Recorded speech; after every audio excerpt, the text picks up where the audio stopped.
Les coups de feu entendus à la frontière entre le Burkina Faso et la Côte d'Ivoire, une alerte actualité donnée par le site d'information LSI Africa qui précise que les tirs ont été entendus dans la soirée de dimanche à proximité du poste frontalier de Botana au Burkina Faso.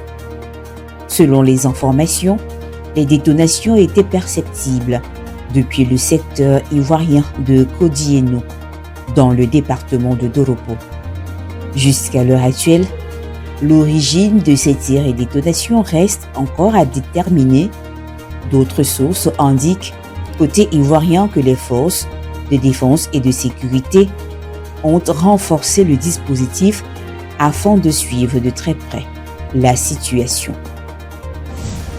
Les exportations turques vers l'Afrique ont atteint 13,3 milliards de dollars de janvier à juillet 2026, soit une hausse de 12,6% sur l'année.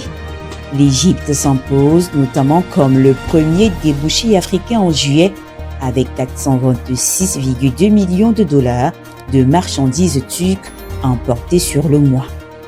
Le Nigeria, l'Afrique du Sud, le Maroc ou encore la Libye affichent des trajectoires différentes, signe d'une présence commerciale qui progresse sans évaluer au rythme sur l'ensemble du continent africain car les exportations sont encore chiffrées en dollars.